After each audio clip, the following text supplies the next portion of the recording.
Okay, so one last thing to think about. I bet we could all tell stories this morning. I bet we all have stories of times that we've been excluded because of the rules, that we weren't able to do something because such and such rule said so. Where those memories tend to be the most painful is when they happen at church. When beautiful, faithful, capable disciples who love Jesus, who have a deep faith, suddenly can't do things. Sometimes it's baptism. They can't be baptized. Their children can't be baptized because of a rule. Or they don't feel like they're welcome or to participate in Holy Communion, come to the table like everyone else.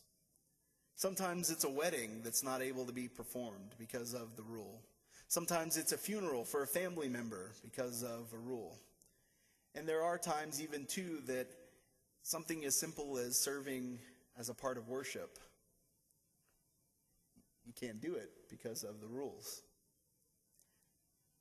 We're called to something different as faithful people, as disciples of Jesus. We're called to be a shelter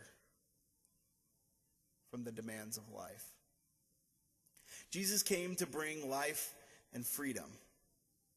God is working in you to bring blessings of love, joy, peace, hope, life, and freedom.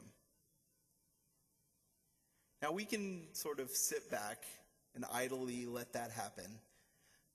Sure, we can do that. But I think we're called, and we are called, to interact with that. And here's one way that we can do that. You can be a shelter for others. You can be a shelter where people find the blessings of love, joy, hope, peace, freedom, and life. And I think this happens in two ways. I think it happens as a church, together, as a community. We do that. I think we can do that, and I think we do that. But you can also do that as an extension. Everywhere you go this week, when you go to school, when you go to work, when you're at home, when you go to the grocery store, when you go to the movie theater, when you go to the park, with friends, with family, and yes, even with strangers, you can be a shelter. A shelter where they find God's grace and love. A shelter where they can find a break from all of the rules. A shelter where things become personal.